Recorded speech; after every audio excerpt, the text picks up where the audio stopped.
Bonjour à toutes, bonjour à tous. Bienvenue une fois encore à votre émission qui est consacrée à la vie citoyenne et à l'engagement de chacun d'entre nous. Au programme de cette émission, le bon citoyen de ce jour, nous aurons une chronique qui va porter sur l'outrage à agent. Notre chroniqueur juriste Mariano Gagnarosso est déjà dans ce studio pour nous entretenir. Ensuite, nous aborderons une leçon de civisme qui porte sur la vente à la sauvette. Et pour finir, comme vous le savez, il y a toujours un débat sur ce plateau. La thématique du jour, l'armée, le citoyen et la patrie. Deux grandes figures pour nous entretenir sur cette thématique. Il s'agit du colonel Ebenezer Renfoga, chef Bureau Information et Relations publiques à l'État-major général. Il est le porte-parole des forces armées béninoises. Il sera dans ce studio avec M. Joël Atayi Kedegbe, un expert en gouvernance.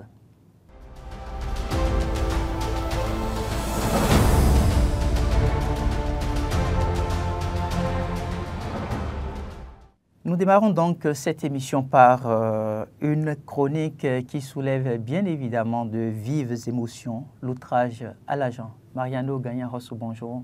Bonjour, monsieur le journaliste. Partagez avec nous le fruit de votre réflexion. D'accord, merci. Il voulait gagner du temps, mais il a fini par gagner une nuit au poste. Parlons de l'outrage à agent. Kofi est un jeune entrepreneur de la trentaine, ambitieux et déterminé. Ce matin-là, il est en route pour un rendez-vous d'affaires crucial.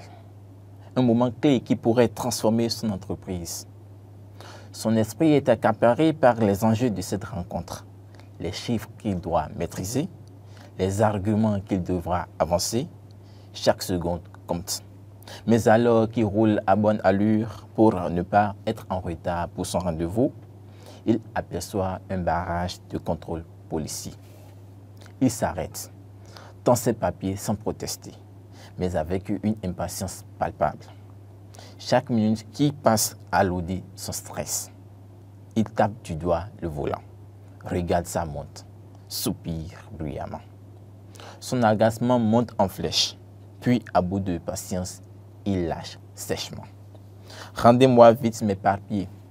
J'ai des choses plus importantes à faire que d'attendre ici pour rien. » L'agent, interpellé par le ton sec et autoritaire, s'approche et lui demande de se calmer, lui expliquant qu'il effectue un simple contrôle de routine. Mais Kofi, dans son empressement, commet l'erreur de trop. Il arrache brusquement ses documents des mains du policier et tente de redémarrer son véhicule sans attendre l'autorisation. Immédiatement, les autres agents présents réagissent. Le ton monte. Kofi est prié de sortir du véhicule. Il tente de protester, explique qu'il est en règle. Mais s'il était trop tard, il vient d'être arrêté pour outrage à agent. D'abord sidéré, il est menotté et conduit au commissariat, où il passe une nuit épouvantable. Le lendemain matin, il réalise l'ampleur de la situation lorsqu'un officier lui explique froidement ce qu'il encourt. Une peine d'emprisonnement et une lourde amende. C'est là que notre cher ami Kofi comprit que quand la bouche va plus vite que le cerveau, c'est souvent le casier judiciaire qui ralentit la course. Et qu'il y a deux façons de voir un homme en uniforme, soit avec du respect, soit derrière les barreaux. Il faut comprendre au Bénin que l'outrage à agent est une infraction clairement définie par l'article 408 et suivant du Code pénal. L'outrage à agent consiste en toute parole, tout écrit, tout geste ou toute attitude injurieuse, méprisante ou menaçante à l'égard d'un agent de la force publique, soit d'un magistrat ou de tout représentant de l'État dans l'exercice de ses fonctions. Il ne s'agit pas uniquement d'insultes, non, mais un ton jugé irrespectueux, une parole déplacée, un geste brusque, une attitude provocatrice peuvent être considérés comme un outrage. Alors, en tant que bon citoyen, chers téléspectateurs, face aux forces de l'ordre, mieux vaut garder son calme. Sinon, c'est la justice qui s'énerve à votre place. Il est crucial d'apprendre à maîtriser ses citoyens en tant que bons citoyens. Surtout ses émotions en tant que bons citoyens, surtout face aux forces de l'ordre. Le respect et la patience sont souvent les meilleures armes pour éviter des situations plus regrettables. Car au final, un simple essai d'impatience a coûté à Kofi une nuit au commissariat, une comparution devant la justice et un risque de peine de prison. Réfléchissons tous avant d'agir et gardez à l'esprit en tant que bon citoyen que respecter un agent, ce n'est pas lui faire la cour, non, mais ça peut vous éviter de comparaître devant la cour. Merci beaucoup. Merci infiniment, Mariano Gagna-Rosso, pour cette belle chronique du citoyen. J'espère que nos téléspectateurs ont très bien compris l'importance de votre démarche. On va poursuivre donc cette émission. Cette fois-ci, ça va être avec la leçon de civisme. Cette leçon de civisme qui nous permet de nous intéresser à un sujet aussi préoccupant, la vente à la sauvette.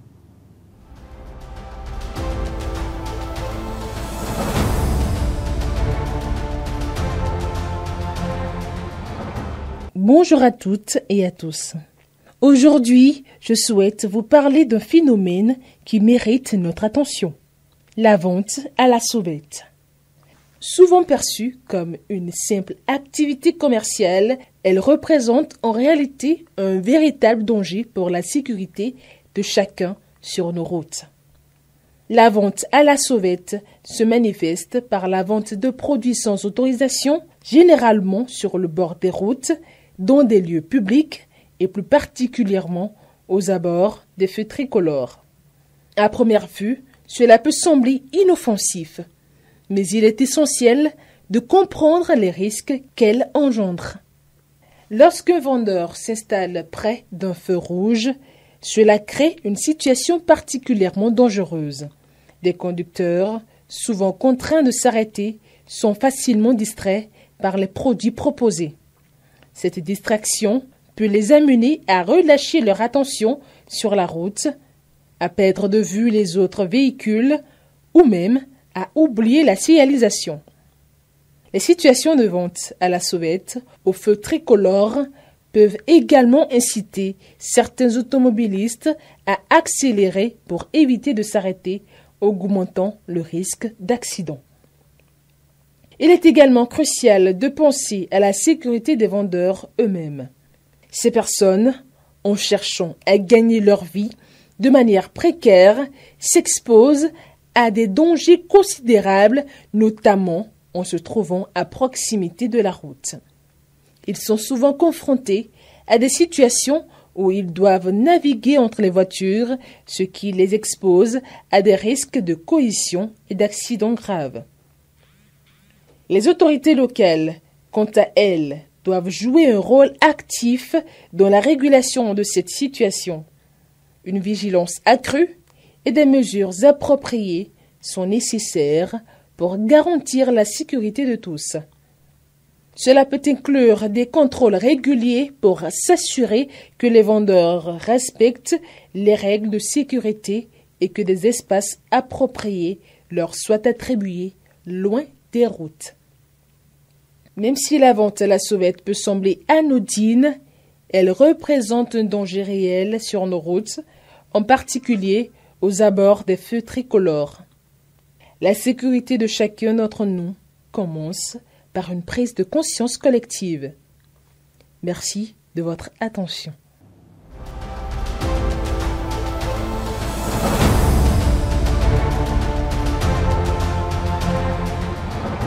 Alors, c'est un plaisir renouvelé de pouvoir recevoir chaque fois d'éminentes personnalités sur notre plateau. Aujourd'hui, la thématique du débat s'intitule « L'armée, le citoyen et la patrie ». Et pour la circonstance, je reçois pour vous le colonel Ebenezer Renfoga, chef bureau information et relations publiques à l'état-major général. Il est le porte-parole des forces armées béninoises. Mon colonel, bonjour.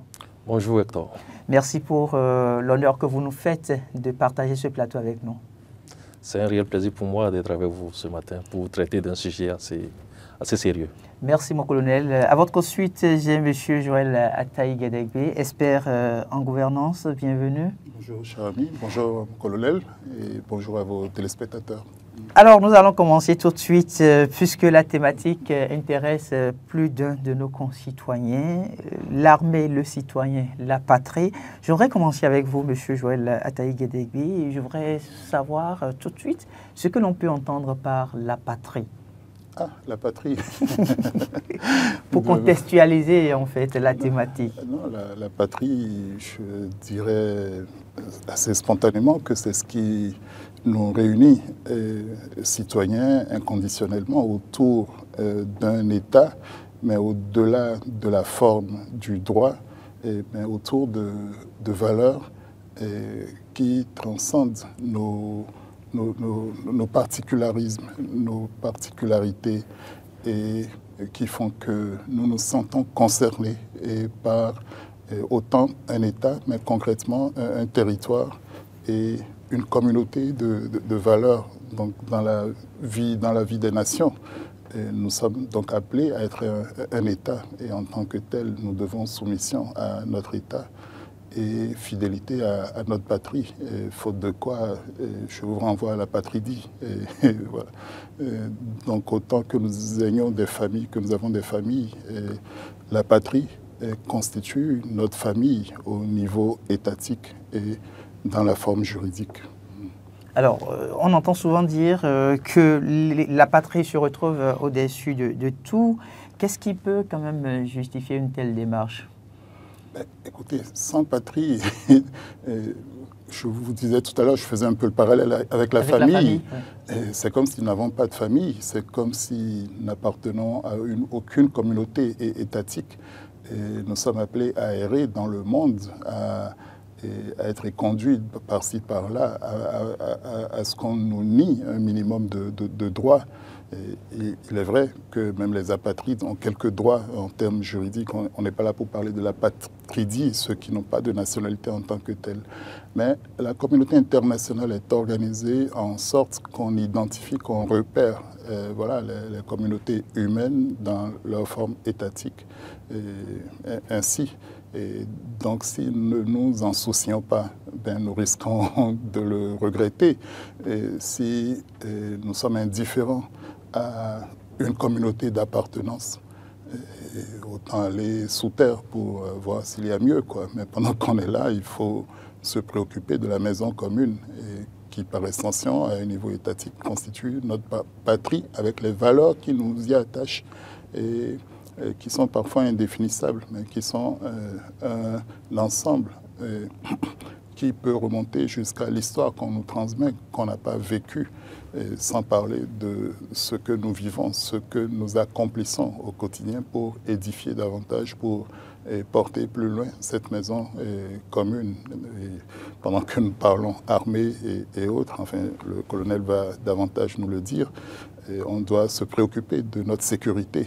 Et donc la structure la plus habilitée en l'espèce dans un État, c'est l'armée, au moins pour défendre les frontières du pays contre une agression étrangère, contre des prétentions étrangères. Et la tranquillité dans la vie des nations n'est pas une chose automatiquement acquise, hein. Suivez mon regard.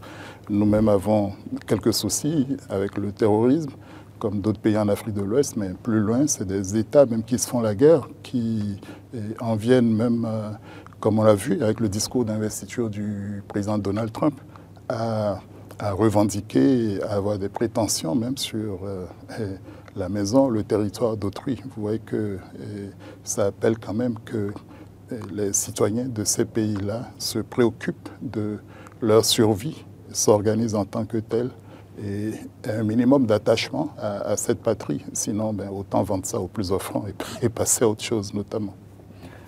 Vous l'avez très bien contextualisé. Vous avez fait déjà référence à l'armée. Nous avons sur ce plateau le colonel Ebenezer Ranfoga qui se retrouve être le porte-parole des forces armées béninoises. Mon colonel, l'armée fait partie intégrante de la patrie. Est-ce que vous pouvez nous aider aujourd'hui à mieux comprendre quelle est la mission qui vous est dévolue? Merci Hector, et je dis Encore merci pour avoir accepté que je sois sur ce plateau et que je partage ce plateau avec l'illustre aîné doyen Guédégbé, qui a fait de manière exhaustive, qui a défini de manière exhaustive ce que nous appelons la patrie. Et oui, l'armée est là pour défendre la patrie. L'armée est là pour défendre la patrie d'abord de manière constitutionnelle. Nous avons reçu un certain nombre de missions. Nos missions vont d'abord de la préservation en tout temps, en toutes circonstances, et contre tout type d'agression, de la préservation de l'intégrité territoriale et de la sécurité des populations. Nous sommes là, dans l'armée, pour la sauvegarde de l'indépendance et de la souveraineté nationale. Et nous contribuons à la lutte contre les autres types de menaces susceptibles de porter atteinte à la sûreté nationale. Quand on prend ces grosses missions, puisqu'il y en a un certain nombre, quand on prend ces grosses missions, on rend compte que l'armée est le cœur même du dispositif. L'armée et par extension les forces de défense et de sécurité, bien sûr, sont le cœur même du dispositif pour pouvoir affirmer qu'on est d'une patrie, pour pouvoir assurer l'existence d'une patrie, d'une nation. Et le terme patrie évoque l'idée de l'appartenance à une nation. Donc, quand un citoyen veut dire qu'il appartient à une nation, il a besoin en fait des forces de défense et de sécurité pour pouvoir sécuriser cette nation-là, pour pouvoir sécuriser ce territoire sur lequel il se retrouve. Voilà en gros nos missions et qui aujourd'hui se trouvent un peu être bousculées par les menaces contemporaines. On a tout le temps pour les évoquer et dire ce qu'on doit dire. Puisque vous évoquiez déjà les menaces contemporaines, aujourd'hui, est-ce que vous avez le sentiment que ces citoyens qui vivent au sein de cette patrie, donc au sein de cette communauté plus élargie, comprennent effectivement les enjeux du moment? C'est une question assez préoccupante puisque nous sommes aujourd'hui, depuis l'existence des forces armées béninoises, depuis que notre pays a cédé à l'indépendance internationale, et nous n'avons pas eu à affronter de manière ouverte et de manière aussi frontale des agressions extérieures, à part celle du 16 janvier 1976. Mais depuis 5 ans, on va dire, et à l'aune de tous les développements d'insécurité dans la sous-région, le Bénin se trouve aujourd'hui face à ce type de menace, un type de menace qui vient agresser, puis vient porter atteinte un peu à la quiétude des populations. Et quand on relie cela aux nouveaux médias, en guillemets, oui, je veux parler des médias sociaux, des réseaux sociaux, quand on relie cela à l'existence, à l'invasion des réseaux sociaux, et à cette curiosité ou bien ce manque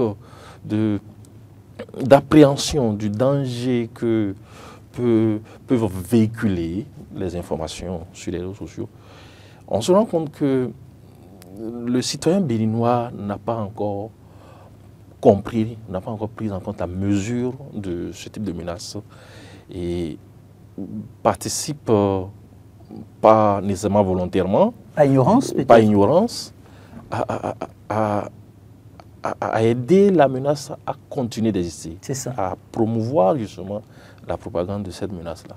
En termes de propagande, nous parlons aujourd'hui des menaces contemporaines, c'est beaucoup plus de terrorisme qui est évoqué. Le terrorisme aujourd'hui, pour exister, utilise de la propagande. Et cette propagande est largement relayée sur les réseaux sociaux. Et si le citoyen béninois ne prend pas en compte le fait que c'est une propagande pour continuer d'exister et utilise les réseaux sociaux juste pour s'envoyer les messages comme il a l'habitude, c'est qu'il participe à l'apologie de cette propagande et il aide justement ce type de menace à continuer d'exister et porter au finish atteinte à l'intégrité territoriale, à la quiétude des populations. Donc voilà un peu les problèmes auxquels on fait face aujourd'hui.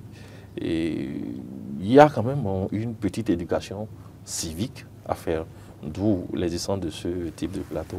Merci encore une fois de m'avoir invité. C'est moi qui vous remercie, mon colonel. Monsieur Joël Ataï-Guédégbé, tout à l'heure, vous êtes parti de la famille comme exemple pour mieux expliquer ce que représente l'entité patrie. À suivre quand même le colonel, on se rend compte qu'il y a un véritable problème aussi au niveau de nos différentes familles parce qu'il y a une sorte de manque de communication. N'avez-vous pas cette appréhension-là? Manque de communication dans les familles. Dans les familles pour discuter autour de ces enjeux sécuritaires. Ah ben oui, même avant ça, en deçà. Et pour tout ce qui est de l'éducation de base dans nos familles, on est en crise de valeurs sur bien des plans. On n'est pas là pour ça aujourd'hui, mais beaucoup de choses ont été bouleversées. Les familles ont perdu de leur stabilité, de leur cohésion, et ça ne facilite pas les choses. Autrement, ça aurait pu aider à répondre à la question que vous posez. La cellule devrait être la cellule de projection des valeurs et pour être citoyen. On est peut-être membre d'une famille, mais au niveau de l'État, on est citoyen. Et dans le mot patrie, vous avez père. Enfin, il y a de l'appartenance. Donc, si vous n'avez pas les outils pour cultiver ce sentiment d'appartenance, pour remplir vos obligations et éventuellement, et en tout cas en partie, recevoir aussi vos droits, et il y a problème. Et chaque fois, on sera obligé de vous ramener dans le droit chemin parce qu'une société, même une famille, ne peut pas se concevoir sans un minimum d'organisation, d'ordre. Et donc c'est autour de valeurs, c'est autour de règles qu'il faut intégrer. D'où je rejoins le colonel Fouga par rapport à la nécessité d'une éducation civique à la citoyenneté, sinon vous devenez dangereux dans l'espace public. Et avec malheureusement les réseaux sociaux aujourd'hui, on devient des relais absolument dangereux de la menace contre nos pays. Et là, je m'en vais jeter une petite pierre ou faire appel plutôt aux médias, aux professionnels des médias, à tout ce qu'on doit comprendre de l'information, de sa qualité. Mais aujourd'hui, avec les réseaux sociaux, nous parlons beaucoup, il y a beaucoup plus d'intox, pour ne pas parler, vous parlez plutôt d'infox, ça a l'apparence de l'information, mais c'est de l'intox. Exactement. Et tout le monde n'a pas l'éducation, n'a pas les outils pour discerner. Et pire encore, nous nous permettons de partager joyeusement sans nous rendre compte que ce faisant, nous devenons complices de la menace contre notre maison commune. Mais quelle inconscience, quelle tragédie. J'ose croire que c'est de l'ignorance, mais il faut reculer les frontières de cette ignorance civique-là et se mettre en situation de mieux comprendre les enjeux sécuritaires pour un pays. Ça ne peut pas être que l'affaire des hommes en uniforme. Et ils ne seront jamais assez nombreux, assez armés pour... On va en reparler. Lui, il est encore mieux placé pour dire qu'il doit y avoir une interaction avec le reste des citoyens pour que leur mission soit facilitée et pour que notre sécurité, à nous tous, finalement, soit optimisée. Bon, il y a l'environnement parfois politique aussi qui peut contraindre ou emmener certains citoyens à relayer des informations venant de la part de l'ennemi. Oui, en démocratie, il y a de la concurrence politique. Et sous l'effet de cette concurrence, on pense qu'on peut faire absolument mal à l'autre, mais en lui faisant mal, nous nous faisons mal, nous mettons en péril notre pays et notre maison commune. Je le rappelle, peut-être qu'on ne le dit pas suffisamment, ça paraît tomber du ciel quand on parle, ça peut être vieux jeu, mais quand le président Donald Trump parle de « Make America Great Again », nous, on n'a même pas besoin de tout ça. C'est retrouver la grandeur, la force de l'Amérique. Nous, on ne demande qu'à préserver le peu que nous avons. On n'en est même pas là. Eux, ils sont au niveau de la grandeur, ils sont nostalgiques de ça. Donc, si à ce niveau-là, où nous pensons que les gens se sont affranchis de tout, on se préoccupe quand même de la nation commune. Sans ça, il n'y a pas d'Américains, il n'y a pas tout ce qui va avec. Et pour nous aussi, à notre modeste niveau, il n'y a pas de Bénin, il n'y a pas d'Afrique de l'Ouest.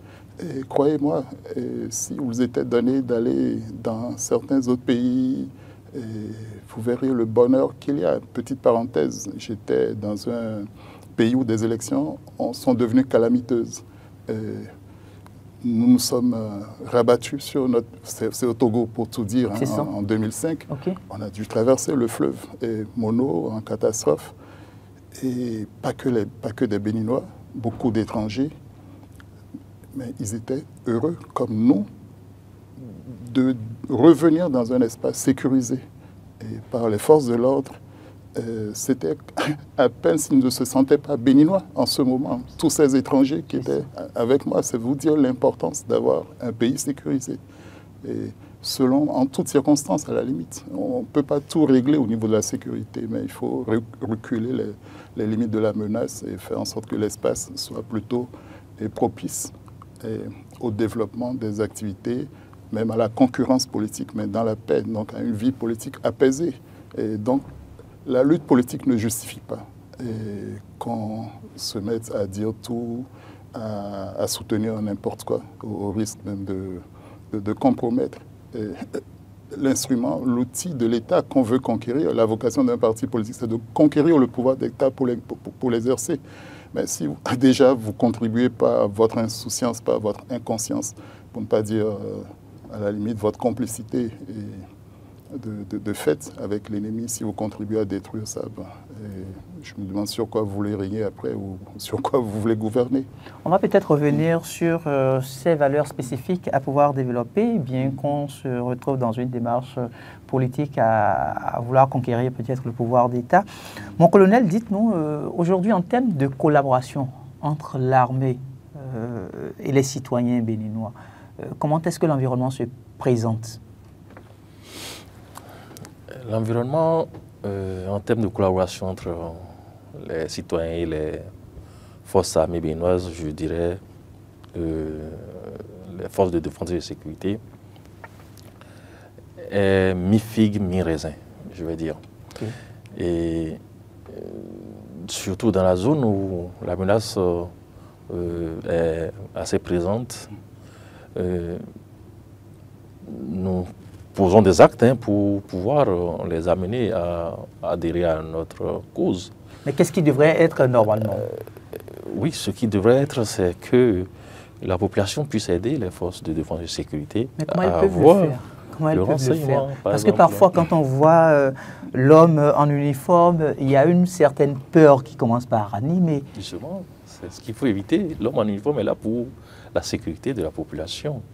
L'homme en uniforme est là, il a une mission pour. Cette mission qui lui a été imposée, c'est de sécuriser vous qui êtes là. Et si vous ne l'aidez pas à vous sécuriser, alors c'est un problème. Donc ce qu'on demande souvent et qu'on a de moins en moins, c'est que les populations, dès qu'elles remarquent des comportements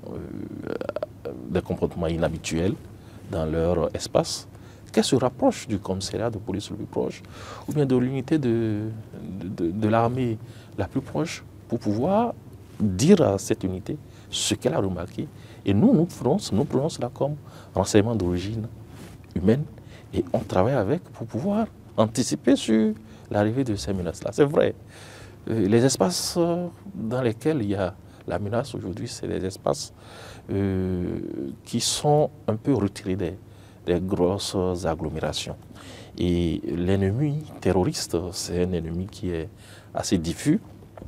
Ce n'est pas un ennemi comme dans les combats classiques où vous avez une armée en face de vous et vous pouvez combattre. Vous arrivez à évaluer leur volume, leur attitude et tout, et leur matériel. Non, cet ennemi, c'est un ennemi qui est sournois. Il s'habille en journée comme le citoyen lambda. Il est dans la population, il observe les choses. Et la nuit, il se retrouve, il a la lame dans les mains et il pose ses actes. Mais il est vrai qu'il habite ou quelque part. Il est vrai qu'il circule à des endroits donnés. C'est ça. Et il est vrai qu'il est vu par des gens. Donc c'est ceux-là qui sont dans la population, qui voient cet ennemi, qui voient des comportements aussi anormaux, des comportements aussi inhabituels. C'est ceux, des comportements anormaux, des comportements aussi inhabituels, c'est ceux-là qui doivent justement se rapprocher de nous pour nous dire, ah, à tel endroit, nous avons vu telle personne qui était sur telle moto et qui avait tel foulard peut-être sur la tête et qui voulait faire telle chose. Est-ce que ce n'est pas aussi une certaine peur de représailles? Parce qu'on se dit, c'est moi qui apporte l'information peut-être à l'armée ou à la police. Du jour au lendemain, je serai vendu. Qu'est-ce qui en serait de ma famille, ainsi de suite? Mais évidemment, oui, cette peur, ça existe, mais nous, dans notre métier, nous n'avons pas appris à dévoiler nos sources de renseignement. Le jour où tu dévoiles ta source de renseignement, mais ta mission, ton opération est foirée, puisque celui que tu dévoiles, celui-là ne pourra plus jamais venir te fournir des renseignements. Donc nous sommes là pour protéger tous ceux qui nous fournissent le renseignement.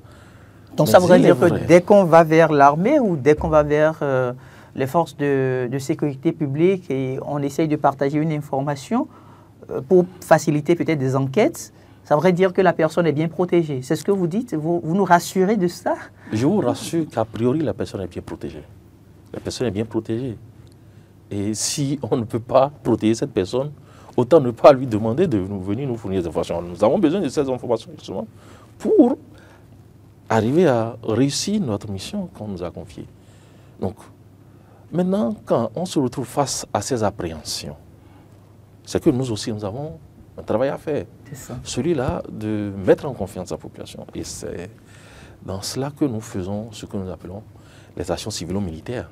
Les actions civilo-militaires, aujourd'hui, sont une activité que nous faisons régulièrement.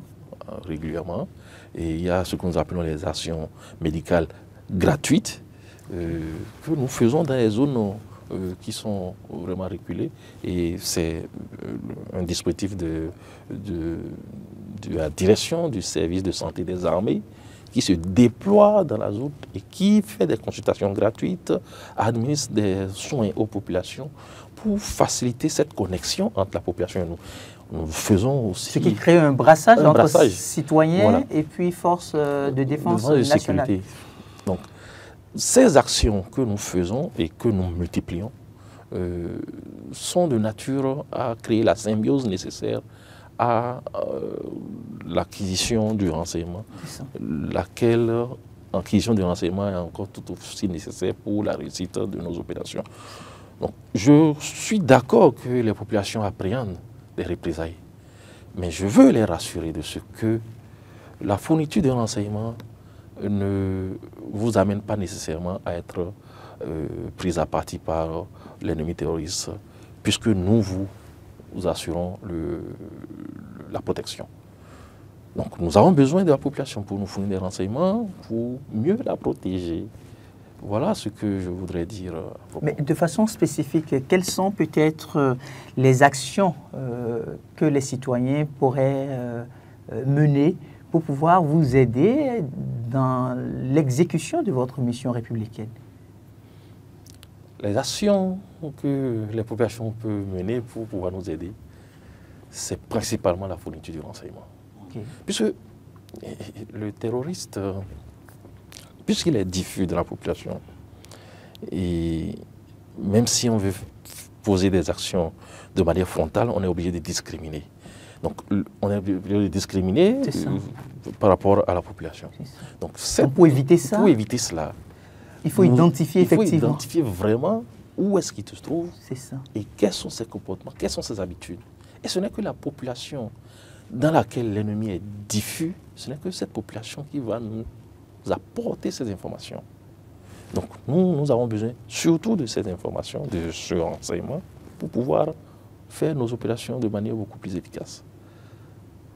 Monsieur Joël Ataï-Gedegbe, vous connaissez d'une manière ou d'une autre l'armée et son fonctionnement. Vous avez côtoyé sans doute plusieurs officiers de police et même de l'armée aussi. Est-ce que vous avez le sentiment que cette peur-là qui anime les populations, elle est fondée? Oui, le colonel Ronfoga l'a accrédité tout à l'heure. Et je suis heureux qu'il ait annoncé que l'armée a intensifié les actions civilo-militaires. C'est la base pour créer la connexion, l'interpénétration. Sinon, en temps ordinaire, l'armée est cantonnée et il y a une certaine distance. D'ailleurs, on n'a plus vraiment de service militaire. C'était une autre passerelle pour permettre aux citoyens de contribuer, de comprendre, de participer. Et donc, par endroit, et surtout les forces de sécurité, ont eu à se rendre coupables quelquefois d'exactions, de bavures, qui créent des souvenirs négatifs.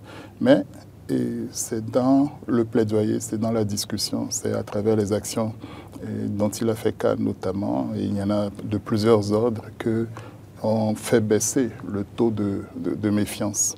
Et c'est aussi dans les familles qu'on éduque à une citoyenneté de ce point de vue, à ne pas abriter chez nous, dans la cellule familiale, que ce soit à la limite notre frère, mais qui est coupable d'actes délictuels et autres, là, non seulement il faut déjà commencer à réprimander et tout ça, mais le cas échéant, s'en ouvrir aux forces de sécurité et pour qu'on discerne, pour qu'on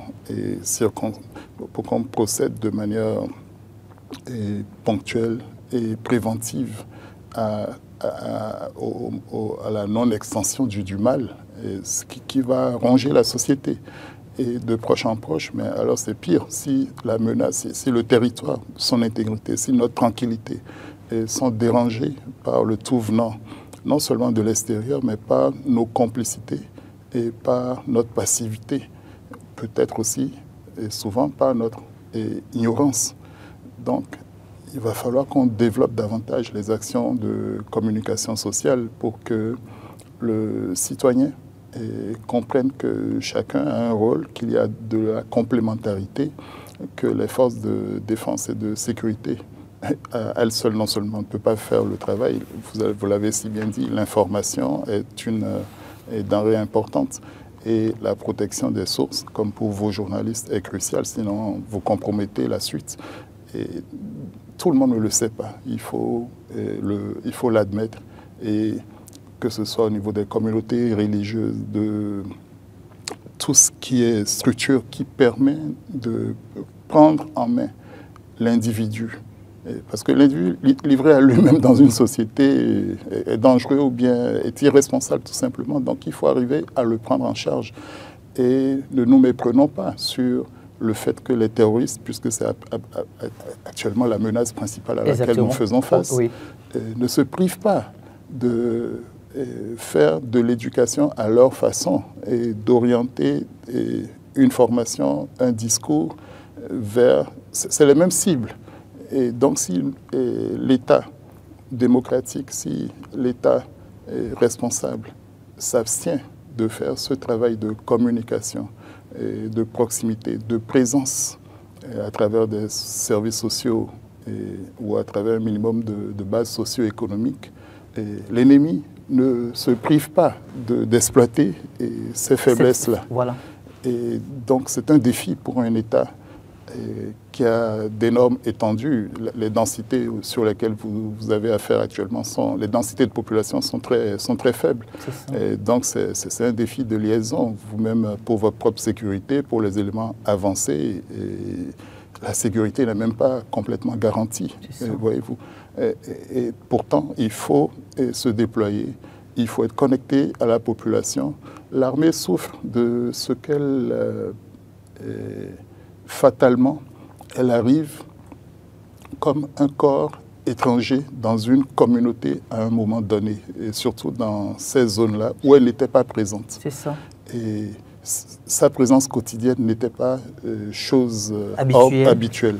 Donc il faut travailler, il faut construire quelque chose de presque nouveau. C'est un défi de se battre contre un ennemi qui ne dort pas, qui est sournois, qui vient sur les marchés bien déguisé, et vous observe et probablement aussi surveillent ceux qui vont dénoncer. Des gens de bonne foi peuvent se rapprocher d'un homme en uniforme dans la rue. Donc il y a aussi, non seulement on garantit la sécurité à ne pas révéler les sources, mais parfois, en vous épiant, on voit quand même que tel est parti vers tel endroit et ce qui s'ensuit échappe à tout le monde, peut être dramatique.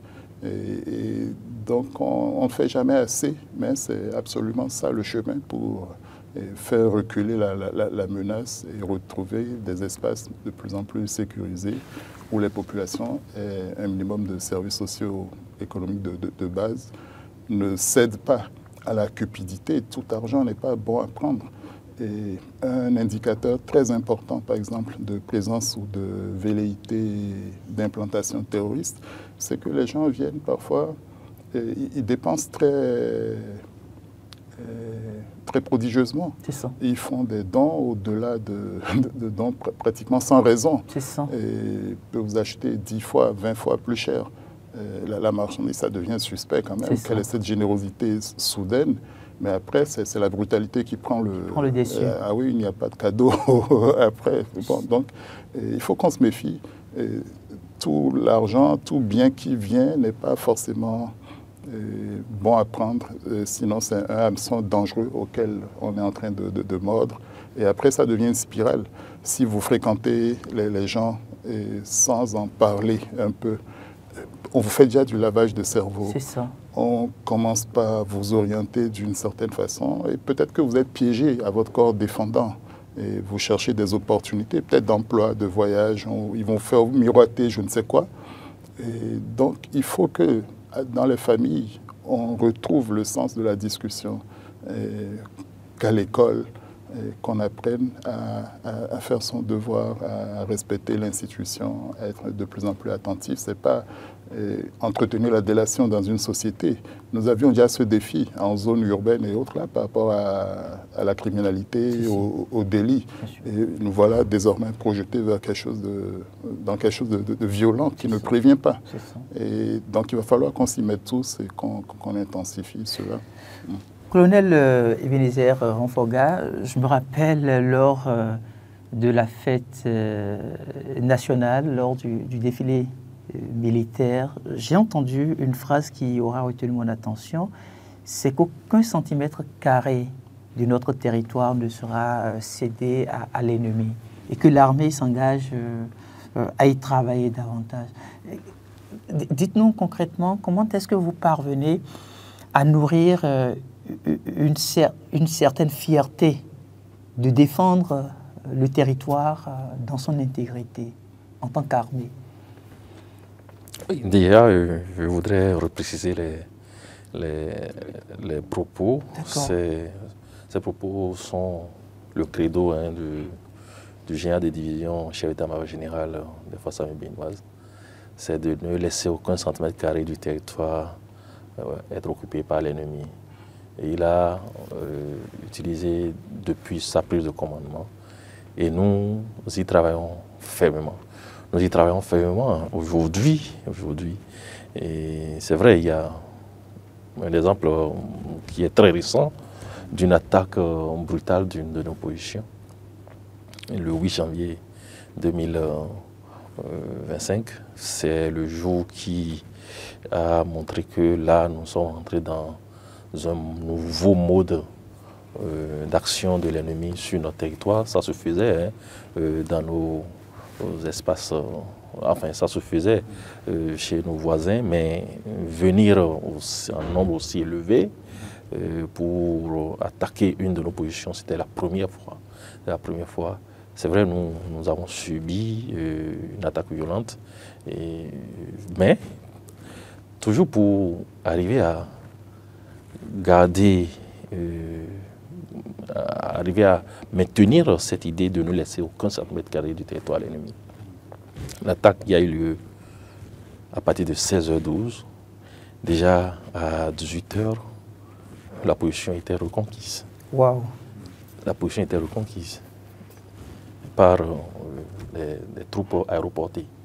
Donc c'est vous dire que ce credo reste et demeure. Et aujourd'hui, c'est encore avec une grande fierté que nous disons que aucun centimètre carré du territoire n'a encore été cédé à l'ennemi. L'ennemi fait des escarmouches, il fait des coups de boutoir, nous donnons des coups. Mais nous lui répliquons, mais de manière aussi brutale qu'efficace. De manière aussi brutale qu'efficace. Ce jour, c'est vrai, il y a des chiffres qui ont commencé par circuler sur les réseaux sociaux et tout. Mais comme nous, on n'est pas dans du folklore, on n'est pas dans le matu vu, on n'est pas dans on ne veut pas emboucher des fanfares pour dire en fait ce que nous faisons. Mais nous faisons une lutte assez rigoureuse qui ne s'accommode pas en fait de la fanfaronnade et du triomphalisme. Et ce jour, on a infligé à l'ennemi une perte de moins une quarantaine déjà le jour-là. Et depuis ce jour, et quotidiennement, même pas plus tard que ce matin, nous avons encore éliminé une demi-dizaine de terroristes sur le territoire. Donc, la lutte elle est rigoureuse, elle se fait de manière assez sérieuse, et c'est avec grande fierté que je vous dis que oui, nous recevons des coups, mais nous emportons près de 10 fois à l'ennemi. Est-ce que ça ne vient pas abattre peut-être le moral de la troupe? Comment est-ce que vous vous retrouvez face aujourd'hui à ce phénomène? Oui, le moral de la troupe, c'est une donnée très importante à entretenir. C'est une donnée très importante à entretenir. C'est pour cela que quand ce sont des concitoyens qui, après une attaque aussi violente, avec des familles qui ont été éplorées, quand ce sont des concitoyens qui font des commentaires désagréables sur ce qui se passe et qui diffusent les messages que l'ennemi, de manière intelligente, à préparer, c'est que ces mêmes concitoyens participent à casser le moral de la troupe. C'est un véritable problème et c'est ce à quoi je demande souvent aux professionnels de la presse de se pencher sur cette question-là, histoire d'annuler l'effet démoralisant en fait de la circulation des données favorisées par les réseaux sociaux, de la circulation de fausses données et de la circulation d'informations qui ne sont pas de nature à consolider la ferveur nécessaire au front, l'engagement nécessaire au front. L'exemple que je donne, l'exemple du 8 janvier, vous allez voir que le premier jour, il y a une vidéo qui a circulé. La vidéo était vraiment macabre. Oui. Et quand l'ennemi pose son acte, il y a quelqu'un toujours qui prend la vidéo avec des commentaires. Et cette vidéo a circulé aussi sur les réseaux sociaux et relayée par certaines presses. Malheureusement, les images ont été relayées par certaines presses. 2 ou 3 jours après, une autre vidéo de la même attaque a commencé par circuler. C'est-à-dire l'ennemi feuilletonne cela pour entretenir la psychose. La psychose, pendant longtemps, au cœur de la population. Mais nos troupes qui sont au front, quand nos troupes voient que c'est leur frère d'armes qui est aussi malmené, quand ils voient que ce sont leurs frères d'armes qui sont massacrés comme ça, quand ils voient que ce sont nos frères d'armes qui ont leur image aussi vilipendée, aussi bien dans la presse que dans les réseaux sociaux, c'est qu'il y a un souci. Ça veut dire qu'il y a un véritable défi aujourd'hui pour la presse béninoise de pouvoir accompagner l'armée à réussir sa mission. Nous sentons que la presse est aux abois. Et puisqu'elle est aux abois, elle est prête à diffuser tout et n'importe quoi. Imaginez-vous la famille d'un soldat qui est décédé, qui ne le sait pas encore. Nous avons nos procédures en fait pour pouvoir aller informer la famille. Et qui ne le sait pas encore et qui, du jour au lendemain, voit la photo de son enfant en manchette d'un journal. Qu'est-ce que les parents de cet enfant-là vont dire. Aujourd'hui, nous avons besoin de personnel au front, nous avons besoin de densifier nos effectifs.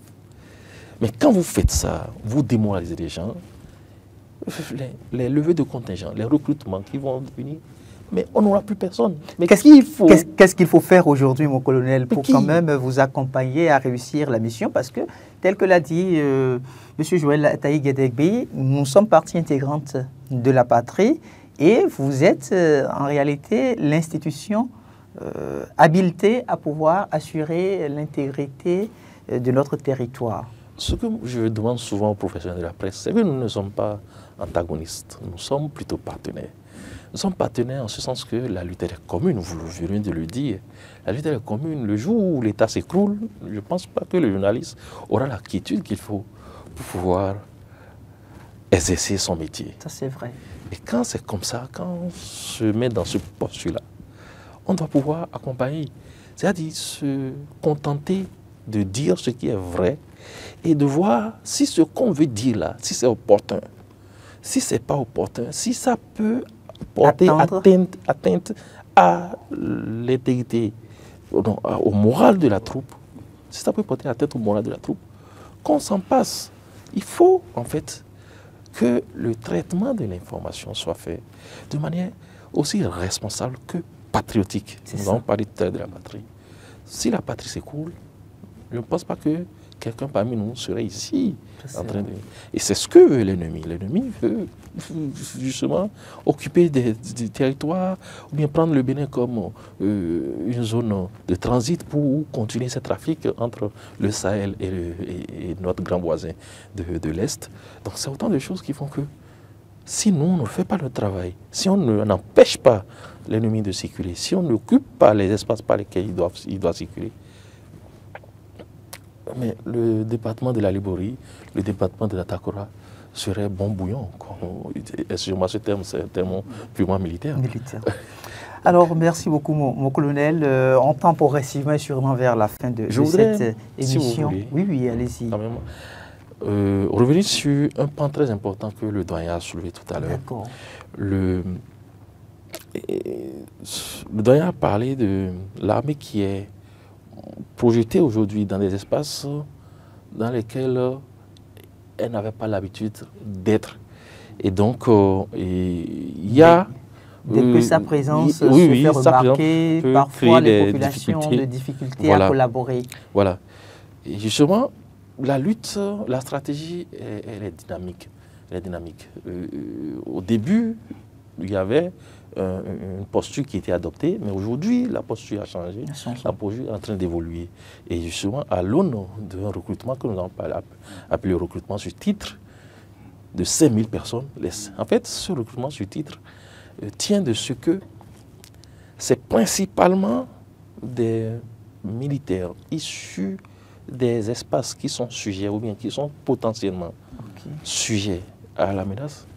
C'est beaucoup plus de ces espaces-là qu'on a recruté le personnel.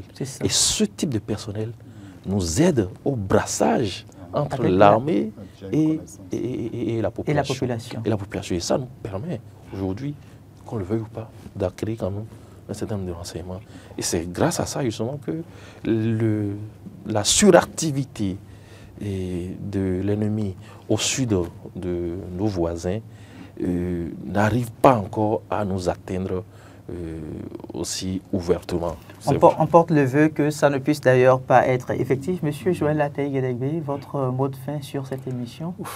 Sans doute encore de la sensibilisation. Absolument, absolument. Je suis surpris à entendre le colonel Onfoga développer quasiment de la déontologie. Et fondamentalement, au niveau médiatique, il est crucial de se demander si ce qu'on a à raconter, à publier, n'est pas important et risque de menacer notre sécurité, et autant y renoncer.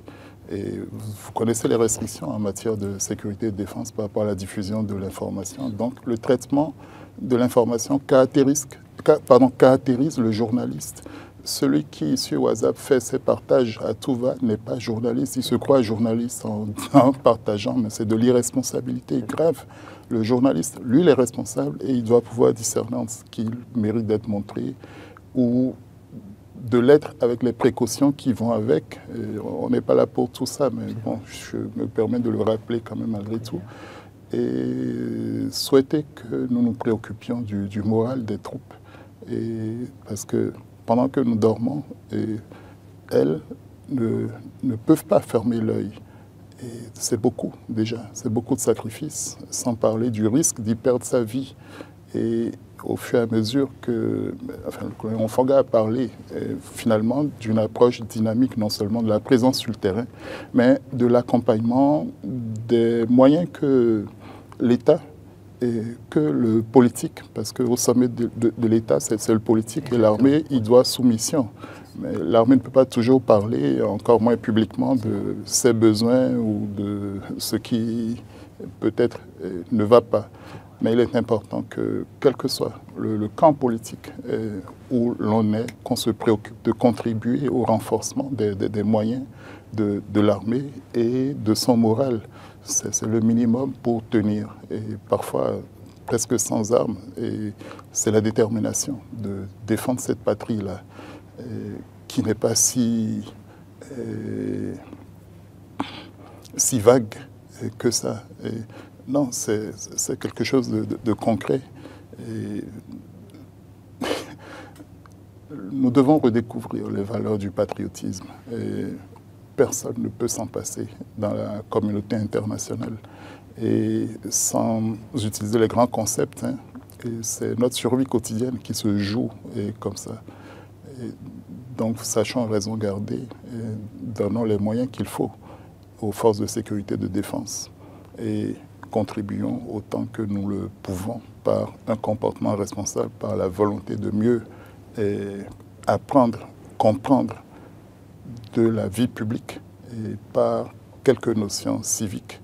Et chemin faisant, nous aurions contribué aussi à produire, à être coproducteurs de la sécurité, de la défense de notre pays. Et définitivement, ça doit être une préoccupation de tout le monde, y compris des opposants les plus radicaux.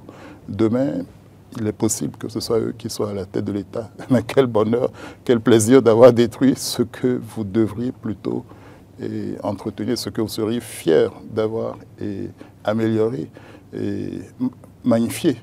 Et donc, au total, il y a des adversités, disons, il y a des postures dont il faut se garder en matière de défense et de sécurité.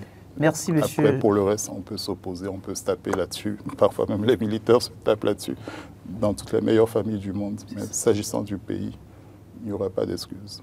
Merci beaucoup, monsieur Joël Ataï Gedegbe. Je rappelle que vous êtes expert en gouvernance. Mon colonel, votre mot de fin sur cette émission? Merci, Hector. Et je voudrais, avant de dire mon mot de fin, dire quelques précisions. On taxe souvent les forces de défense et de sécurité de manquer de célérité à communiquer. Je voudrais juste qu'on oppose cette célérité dont on a besoin à l'efficacité de nos réactions sur le terrain. Et si nos réactions doivent être efficaces et qu'on se lance dans la presse pour dire des chiffres, l'ennemi, il consomme aussi ce que dit la presse officielle. Évidemment. Donc, et ça peut, par moments, jouer contre l'armée, contre la réussite de nos opérations. Donc, en fait, il y a un juste milieu qu'il faut trouver. Et j'exhorte les professionnels de la presse à comprendre des fois si on garde le mutisme sur ce qui s'est passé, parce que justement, en ce moment, on est en train de faire une contre-attaque, on est en train de faire une action offensive de nature à neutraliser ceux-là qui sont venus nous attaquer. Je voudrais demander cela d'abord à la presse. Permettez que je renforce cela en disant qu'on a pu être choqué qu'officiellement, il n'y ait pas eu de minute de silence, qu'il n'y ait pas eu de bilan officiel donné à la dernière attaque. Mais comme disait le colonel, ça aurait été renforcer la stratégie de l'ennemi. Et on l'a intégré. J'ose croire que personne n'a été indifférent au sommet de l'État, aux différents niveaux de l'armée, à ce qui se passait, à la nécessité d'une riposte efficace. Et donc parfois, on peut faire le deuil de certaines convenances. Il faut qu'on le comprenne comme ça et qu'on ne le prenne pas pour de l'indifférence et de l'irresponsabilité devant un défi qui nous est lancé. Merci beaucoup, monsieur Joël Ataï-Guédégué. Mon colonel, vous pouvez maintenant conclure cette émission. Je conclus en disant que, en demandant aux citoyens de se considérer comme le dernier destinataire de toute vidéo ou bien image pouvant porter atteinte au moral de la troupe. Quand tu reçois une image, il ne faut pas être le vecteur de cette image, il ne faut pas être celui qui rebalance là à quelqu'un d'autre. Si chacun des citoyens peut se considérer comme le dernier destinataire de toute image ou bien de toute information malencontreuse, ce serait bien. Et après, il faut quand même qu'on puisse donner un peu de crédit à ceux-là qui sont sur le terrain. Il a été vendu qu'un voisin nous a vengés. Bon, si le voisin nous vengeait, ça se saurait. Hein. On sait ce qui se passe dans la sous-région. Nous avons les statistiques. Aucun voisin nous a vengés. Nous sommes en train de tisser des partenariats pour que les espaces frontaliers soient sécurisés avec tous nos voisins, mais pour le moment, aucun voisin ne nous a vengés pour le moment. Et enfin, je voudrais rendre hommage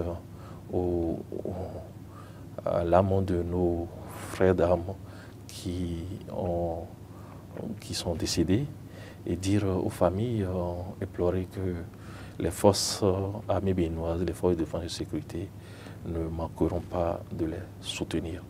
Merci et encore une fois, la lutte elle est commune. Nous demandons à la population de nous aider à sa réussite. Merci. C'est moi qui vous remercie, mon colonel. Je rappelle que vous êtes chef bureau information relations publiques à l'état-major général. Vous êtes le porte-parole des forces armées béninoises. Merci, colonel Ebenezer Onfoga, d'avoir accepté de partager ce plateau avec nous. Merci également à M. Joël Ataï-Guédégué, expert en gouvernance, d'avoir accepté d'être avec nous sur cette thématique, l'armée, le citoyen et la patrie. On se retrouve la semaine prochaine pour un autre numéro.